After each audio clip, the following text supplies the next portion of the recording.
Weeping may endure for a night, but joy, unfettered, unadulterated, glorious joy, garbed in lowliness and humility, joy, guided and governed by prudence and long-suffering, joy running over with temperance, wisdom, and faith will come, will rise in the morning. And that one, Barack Obama, came, not from nobility, not from riches, nor from royalty. Prophetically, he came. He came from a place, a land known to many as the motherland, a place where life, a land where mankind began. And indeed, the tests, the trials, and the tumultuous winds and the storms did come. That one looked within. He understood that the race would not be given to the swift, but those who endured to the end. In the midst of the many storms, Barack could see, no matter the depth of pains he felt, the love emanating from his mother and his grandmother would forever be. They came.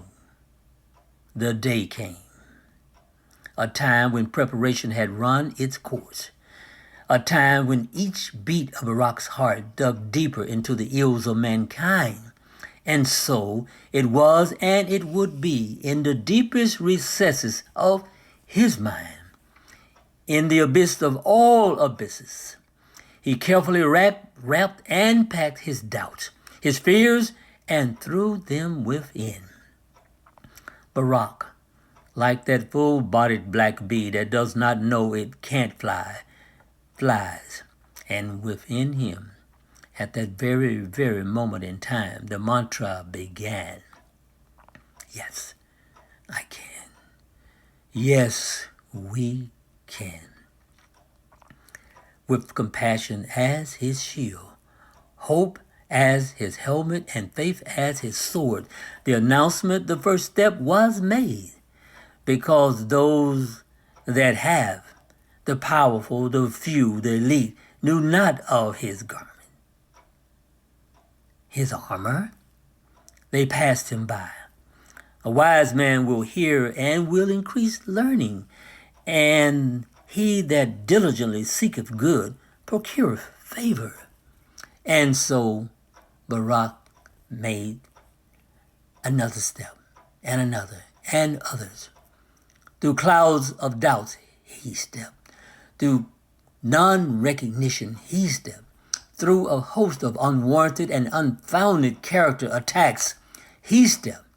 Like that impoverished widow about to lose her sons with only a pot of oil to her name, Barack stood. He listened.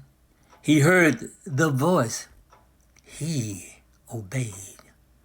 And just like the widow who continued to pour from that empty vase to fill many, Barack continued to stand. He poured out his hope.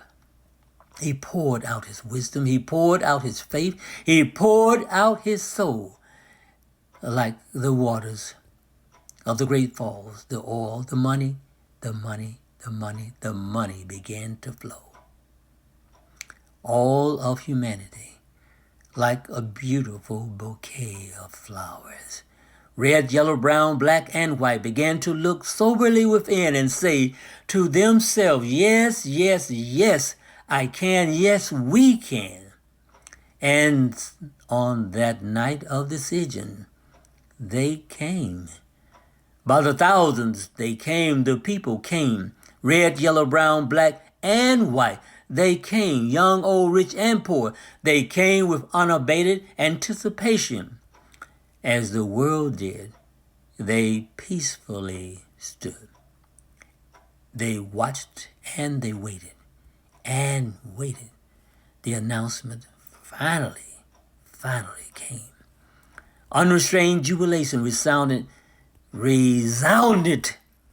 not only in the place where that one spoke. Hope was again felt. Hope was once again tangible. Hope was again alive and well in many hearts and in many places. As Barak began to speak, a millennial, all-consuming joy permeated the air. A solemn, tranquil quietness fell upon all in his presence. Spontaneously, rivers of tears began to fall. Change had come. Yes, we can. Yes, we can. And as I began, I end. Weeping may indeed endure for a night, but joy will surely come in the morning. In the morning. In the morning.